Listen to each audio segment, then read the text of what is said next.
Good evening, ladies and gentlemen. Welcome back to another episode of FitzRupee Cast featuring DoW2 Retribution. Red-Rupee here, calling the shots for you as always tonight. And I know a lot of you are thinking, Rupee, you haven't casted a game in over a week. What are you doing with your life? And I'll tell you what, you guys have to stop by my Twitch TV channel and find yourselves 3 hours or more worth of games from the Throne of Skulls tournament with my co-caster, none other than Maestro Curtella. If you're not familiar with his channel, go check it out. He does some great game casts himself. So go check that out. Hopefully the Throne of Skulls will be bringing us some great 2-on-2 casts here shortly, and maybe we'll even be doing another live stream next weekend. I'm not going to verify yet. I'm not going to confirm or deny whether that's happening because I'm not sure myself yet, but we'll see how that goes down. I don't want to say it's going to happen and then not be able to arrange it. But anyways, let's go ahead and take a look at our game. Since I was just talking about the Throne of Skulls tournament, we do have one of the teams featured in that tournament today in this very game. Texcalibur on the blue side as the Chaos Lord. His partner in crime, Fortune, also playing the Chaos Lord.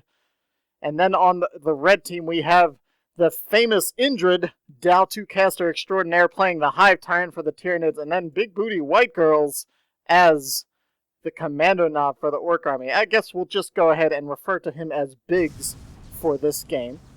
Anyways, we've got Median Cliff Mine here, one of the favorite of all the 2-on-2 maps right here. Has a nice dynamic of early game kind of battling on either side for the power nodes, and then as the game comes into the center towards the end game, it turns into just a big crazy brawl. Anyways, Tex and Fortune, we've been seeing kind of do this. We saw them do it twice on the games that I mentioned on my Twitch channel, playing the same hero. They played the War Boss, going for some double boss pole action, and as you can see, they kind of just play double heroes and try to figure out sneaky things to do with them. Double Harness of Rages, which Tex is suggesting, so we'll see if they end up going for that. Right now, the build order's starting out pretty standard. Nothing wacky on the cap order either. Got double shooters, double termagants, and a pair of Chaos Space Marines for the blue team. Everything's heading into the center right now. Hormagaun's looking for some trouble, but realizing that's not a good engagement for them. You never really want to engage that first squad of Chaos Space Marines when they're sitting next to their heretics with just a lone squad. He's decided to use the Hive Tyrant as the driving force for this push right here. Commando Knob back in position to drop a stun bomb. Gets the stun, takes a lot of damage in the meantime, but pushes back Tex. I believe that's Tex on this side. Yes, Tex over here. And then an easy, quick power gen bash right here. Tex obviously holding on to that requisition. He knows not to drop that power until he's sure he can secure it. When he saw the Nids coming over, saw Indrid pushing into his side, he knew there was no reason to build that power. Indrid using the same tactics himself, losing that generator farm over here, or rather just the node, no generators over there yet. Hormagaun's moving in to engage those Chaos Space Marines, and everything's kind of maneuvering around the Chaos Lord right now. And a nice crippling poison shot right there. Hormagaun's trying to get past him, get knocked over, and turn to engage now that he's dropped the Kill the Weak. Really, the Hive Tyrant should probably go ahead and move in and engage these Chaos Space Marines who are pouring fire into the Hormagaunts. Now they're turning to engage, but Heretics are in position. And the thing is, if the Hive Tyrant had moved back here, the Heretics wouldn't be nearly as threatening. Chaos Lord already getting pretty beat up right here. Gonna drop another Kill the Weak. That's the second one he's dropped this engagement. Still sitting at about half HP without much issue. Hive Tyrant upgraded to his Rending Talons, which gives him the Seismic Roar ability, similar to the Big Stomp of the War Boss. Hormagaun's getting very low, but escaping with a single model. Chaos Lord has to get out of there, and Indrid does manage to hold off the imposing Chaos forces right there, but just barely. I think if he had moved that Hive Tyrant over there and then had the Seismic Roar to hit those Heretics, it probably would have worked out a little better for him in the long run. In the meantime, down bottom, looks like Tex has managed to push back Biggs down here, while Fortune gets himself some Raptors. Tex has gotten himself some Havocs. Looks like he took out quite a few Orcs. Biggs is bringing on a Luda squad. And there's some Termagants hanging out up here. And the great thing about Termagants against the Chaos Lord is that while the Chaos Lord is in fact immune to suppression, as we all know, he is not immune to slow effects. And he can use those toxin sacks to really take care of this. Now, what Tex was saying with the double Harness of Rage is that Harness of Rage now actually restores energy in an area around the Chaos Lord when he uses his melee strikes. The obvious benefactors of this, of course, are going to be Chaos Raptors and Bloodletters. I'm not actually sure if it works with the Blood Crusher or Great Unclean one, but I think the plan would be to have both heroes grab the Dark Halo and then just kind of fight next to each other. I think they'd be nigh on indestructible. It's a very cheap and underused ward gear, the Harness of Rage. Increases health regen, gives them the energy regen as well, so that along with the Dark Halo, so long as you're keeping that Chaos Lord in melee combat, you're constantly regenning energy in a seriously big way. Right now the red team's a bit behind on power though. You can see Indrid still hasn't managed to secure this power farm. Tex has his up and is defending it pretty well with that Havoc. Havoc is just so good at shutting down ranged firepower with that instant suppression. Raptors are getting ready to move in. Indrid and Fortune are facing off on this side of the map. Raptors don't have enough for a jump. Hive Tyrant's going around engaging them. That Rending Claw actually gives him some pretty reasonable melee damage. Big hit from the Chaos Lord, activating another Kill the Weak right in a huge pile of melee. And you can see these Raptors actually getting tons of energy back from the Chaos Lord's melee strikes. Raptors jump in, but they've still got a lot of melee and not too much health on them. Raptors actually retreat, but they're getting knocked back by those warriors just before they hit the button. They take huge damage. They actually go down. That's a huge loss for Fortune right there. Oh my goodness. That is not good at all. Chaos Heretics moving into support, but they only had a couple members left. They had enough for exactly one Doom Blast before they could retreat. Managed to at least deter the Hormagaunts pretty well and prevent any further Chaos Space Marines from going down. Meanwhile, down bottom, we've got double Big Shooters pretty well upgraded too. Spent a lot of power, and we'll have to see if that works out or not, considering that the red team is a bit behind as far as tech goes. Chaos Lord is moving in. You can see Texas Chaos Lord decked out with the Harness of Range and Dark Halo, as I mentioned. He's also got the Combat Flamer, which gives him some seriously ranged firepower to deal with these kind of unarmored infantry orcs here. 472 to 331, and the blue team's kind of decisively in the lead here, although those Raptors going down pretty quickly to Indrid's swarm of Tyrannid. Indrid kind of hanging back, getting some points, finally able to fill up his gen farm. It looks like Biggs actually filled that up for him. As you can see, it's all Orky generators, allowing Indrid to maintain his kind of bigger army. Indrid's, I'm sure, about to go into Tier 2. The blue team's a bit ahead, though, and hopefully that'll make up for their smaller army size. They'll be able to get some Tier 2 tech out here relatively quickly and make a quick, heavy impact here, maybe with a Blood Crusher or possibly a Dreadnought. Fortune's Chaos Lord going for the Blood Maul now. The Blood Maul, though very powerful, I feel like not quite as effective with the Harness of Rage because its attack speed is so slow, and the Harness gives back energy per strike. So generally the usual weapon you see with the Harness of Rage is the Lightning Claws, but it looks like we're going to see the Maul for Fortune. It's probably a good choice, all things considered. There's quite a bit of melee out for Indrid, and that'll really help to dissuade the Warriors and Hormagaunts from trying to charge in against anything back there. Oh man, it looks like, was that just the Havoc squad that went down there for Tex? So a cloaked squad of Slugger Boys. Hide the Boys, one of my favorite abilities for orcs. A stealth squad of Sluggers or Knobs or even Tank Busters can be devastating to your enemy's forces if positioned correctly. Stun Bomb went down, but unfortunately tagged those Sluggers as well. If they had actually hung back and maybe dealt with these Chaos Space Marines, that could have worked out a little better. But both of the blue team now have lost a pretty expensive squad. Of course, Fortune a little more so with those Raptors, but there is Blood Crusher on the way. Indrid has a Tyrant Guard coming out as well, which we don't often see, but I often feel like the Tyrant Guard in conjunction with the Hive Tyrant is very useful. You have that basic synapse on the field in the form of your Hive Tyrant, and with those two just big, unsuppressible tanks, it can be very difficult to deal with. Hive Tyrant actually going for the extended carapace. I expected that to be the bonded exoskeleton. But the extended carapace is also very useful, has a lot of good synergy with the Rending Talons. Chaos Space Marines already upgraded with the Cinch upgrade. Oh my goodness, go down to the Seismic Roar and the Warrior Brood. Oh man.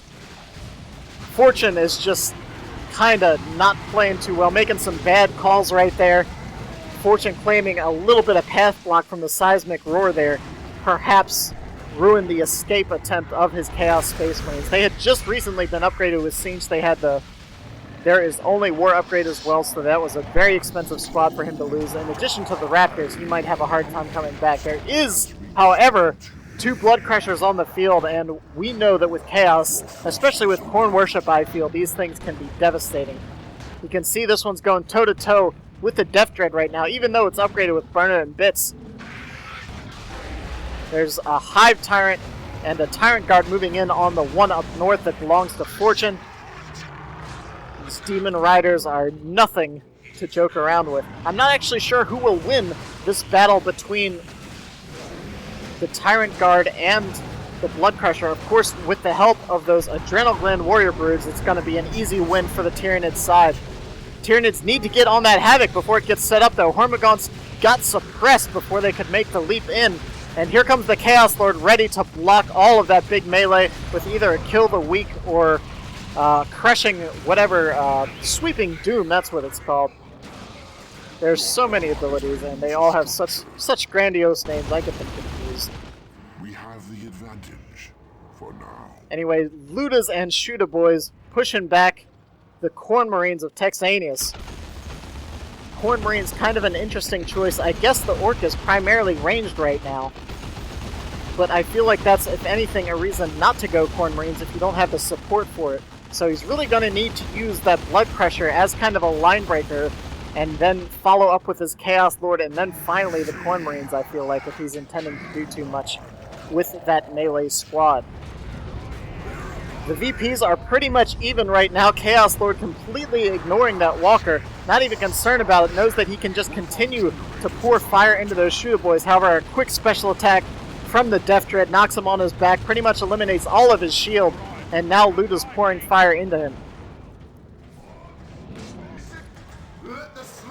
Shoota's in a lot of trouble, retreating right here through some Corn Marines. Corn Marines actually do very reasonable damage. As we just saw, they finished off that Shoota knob. He was pretty low. The Blood Crusher likely would have taken it out anyways. But with those Melt-Up pistols, they're actually quite reasonable for retreat damage. Very quick squad. Nice range damage, incredible melee damage.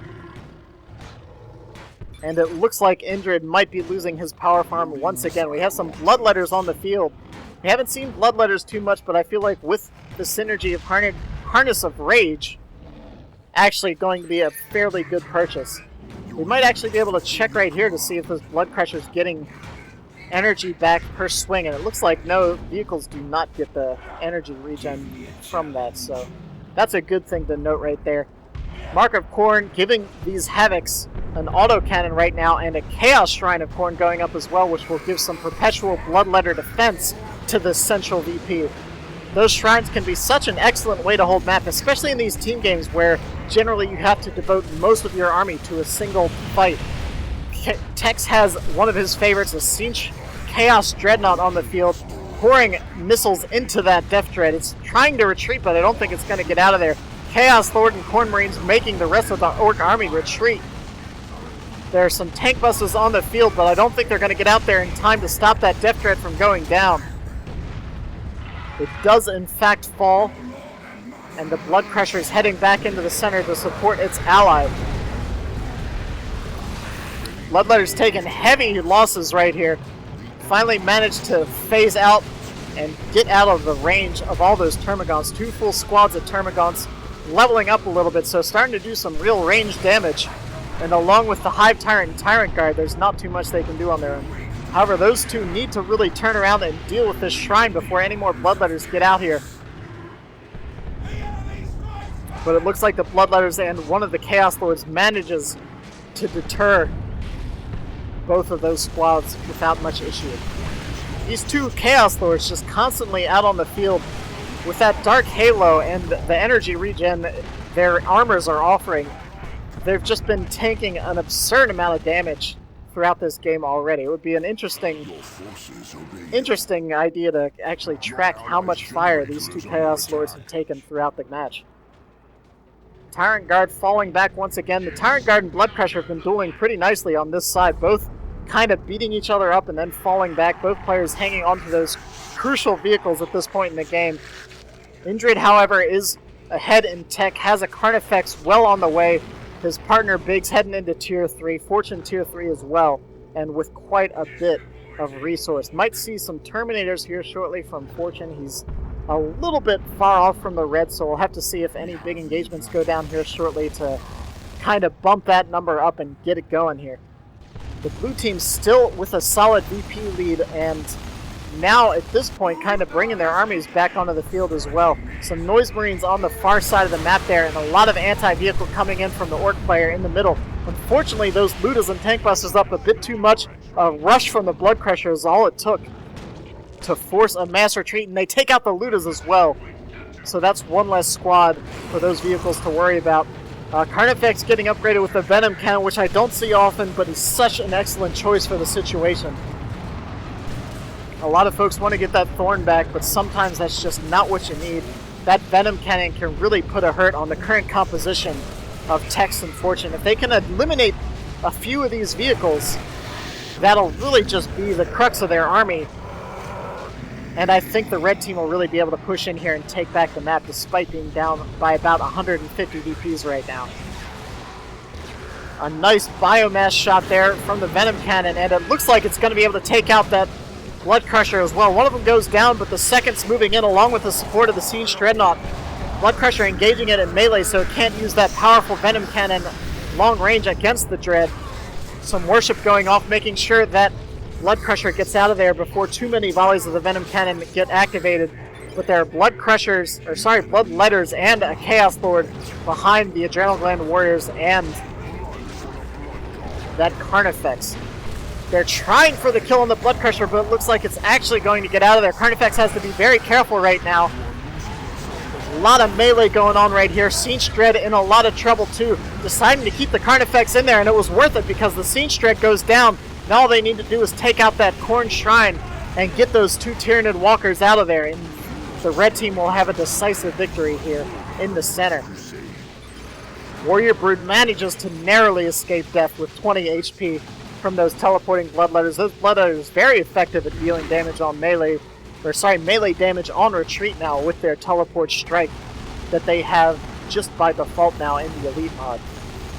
40 to 320, however, and despite losing several squads in the early game, Tex and Fortune proving that they are still a force to be reckoned with. One of the Chaos Lords has finally fallen, and Fortune's bringing a Land Raider Phobos onto the field. Essentially just a heavy, tanky HP Predator with las cannons on either side. Kind of just a big mobile weapons platform with a bit more HP than a standard Pred. And by a bit, I don't mean a bit. It is double. It's not anything to scoff at. But of the super units, I think the Phobos is perhaps one of the weaker of the super tanks.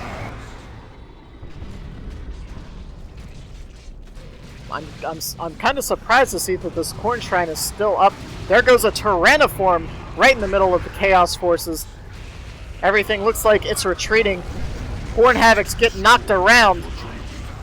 Hormagon's jumping all over the place trying to engage them. That Shrine is still up, however. These Bloodletters constantly haranguing the Tyranid forces. They need to take out that Shrine. Just send the Tyrant Guard up there and take that thing out. Goodness.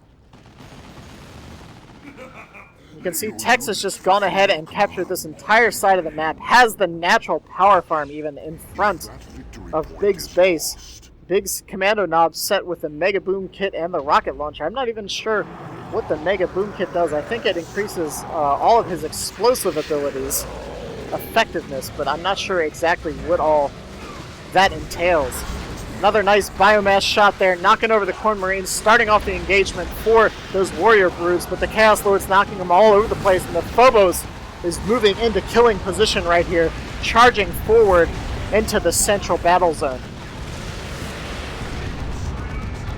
The red team does have a 2-0 cap, and if they can hold on, it looks like the Tyrant Guard's hanging out, beating up this Phobos, along with that Venom Cannon Carnifex. That Phobos is going to be in trouble. It's big and it's difficult to get out of here. He doesn't want to set up that Havoc Squad right there because it'll block the escape of the Land Raider if he does in fact need to get it out. Tyrant Guard finally goes down, but has stayed up for quite a while. Phobos isn't going to stand up to that Venom Cannon Carnifex, though. It's still at just about full HP. Both Chaos Lords hanging out in the back, beating up Indrid's various Tyrannid forces. And that's exactly what you want to do with that Venom Cannon Carnifex. Get it engaged with the Heretics. Tank Busters getting out of there with a single model. Phobos looks like it's going to live to fight another day. But actually, when you're dealing with a Venom Cannon Carnifex, I know it can be very frustrating if you're trying to fight with vehicles, but just remember, those kind of lower tier melee squads can completely tie it up and let your vehicles pound into it without worry of retaliation. Biggs has a looted tank on the field. It's rolling all over the place right now as the Chaos Lord beats up a few more orcs. This central battlefield just kind of littered with orc, Tyrannid, and Chaos forces. Got a commando squad on the field. Tex and Fortune down to just a couple squads. You can see Tex trying to bait his opponent into sticking around a little bit longer, letting his Chaos Lord get very low before he activates that shield. Nice big shot from the looted tank, knocks back those Corn Space Marines, forces a retreat as the Tyrannid melee forces charge in to tear them up. Honestly, up here I feel like would be a greater position for the Corn Shrine. It's been very useful in the center before it finally went down. But I feel like on these kind of natural VPs that tend to get Ninja Cap, that's where you want the Shrine, because it prevents your opponents from sending a singular squad up to capture a point. You don't even really have to babysit it. Those Bloodletters will take care of it on its own. Big tank buster volley going down on these Heretics over here, but they're going to get obliterated by all this range fire from the Orc army. Blood Crusher realizes it's in a bit of trouble. Looted tank moving in for the kill. There goes a charge. The looted tank's actually not firing. It hesitated for such a long time there. I feel like it would have been able to get a second shot in. It needs to retarget and take out that Blood Crusher, though. There it goes. Finally, the second Blood Crusher falls for the blue team, and Texcalibur is down to a single squad of Space Marines. They are level 4 Corn Space Marines, though, which is certainly nothing to take lightly. And we do have some Chaos Terminators over here that Tex just called in. He's got quite a bit of resource left, too, so I wouldn't be surprised if we see another squad out here. And when you have this few VPs left, I know Indrid looks like he's saving up for something else, but this would be a perfect time to have that bonded exoskeleton. I've heard Indrid himself say that he can't stand hero invulnerability, so he may be taking the high road and refusing to use that. But 24-30, the red team's really brought it back. The blue team's VPs are ticking down quickly. Tex and Fortune have almost nothing left on the field to cap. Looks like we're going to see a Chaos Lord suicide cap here. He activated the Sweeping Doom ability, knocked everything except that Tyrant Guard away, got the decap. 6 VPs left, 5-4, and the cap evens up 1-on-1 and 1 not capped in the center. Both Chaos Lords now up, running around, beating things up, giving each other energy to fuel their shields. It looks like one of them, if not both, are about to go down again, though. Shields getting activated. One falls. The second Texas Chaos Lord looks like it will escape, but not by much. Oh my goodness, this game could go either way at this point. 4 VPs to 30.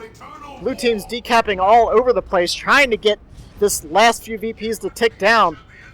Oh my gosh, just as the VPs change hand, the Blues don't lose a single point right there, and only need to hold for a few more seconds. If the Reds can just get a single VP cap at this point, the game will be completely over. But it doesn't look like the Orcs are going to be able to hold right here. Burner Bomb goes down, but they weren't able to activate the DACA in time to starve those Corn Marines. I think Indrid could easily push up and take out those Chaos Terminators, but he's determined that he needs to hold the central point. He doesn't realize, I don't think, how little the blue team has. Tex only has a couple things. He could easily push up and then allow Biggs to hold the central point and take out these Terminators on his own. Fortune now doing the usual when in doubt against Tyranids and Orcs. Just spam some Devastators. Platform teams are the way to go. He's got 2 Havocs upgraded with las cannons, it looks like. And he's going to try to obliterate these 2 Tyranid vehicles here in the center. But the VPs are ticking down, and it doesn't look like the red team's going to get back, though. Knobs should have been capping that point. I don't know if they got knocked off or what. But the last couple of VPs are ticking away, and the blue team actually pulled it out here in the end. Oh, man. I did not really expect that at all. I thought the red team had it in the bag, but the blues just managed to barely hold on and bring it back in the end after having such a huge lead, losing it a bit and almost causing themselves the game. Terminators up top, knocking Hormagaunts away from the point. Indrid couldn't quite hold the center from 2 beefed up. A level 7 Chaos Lord with those 2 War Gears is extremely difficult to bring down, but wow, Tex and Fortune showing that they are just a top tier team despite taking all those losses, just managing to pull the game out at the end by the skin of their teeth. Anyways, hope you guys enjoyed the game. Pretty hectic. That's a taste of what you'll get if you go watch some of those Throne of Skulls 2-on-2 games over on my Twitch channel. That's, of course, twitch.tv/Red-Rupee. I'll put a link in the description, of course. Feel free to comment on the game, subscribe, like the video. I always appreciate it. This was Red-Rupee. I'll catch you guys next time.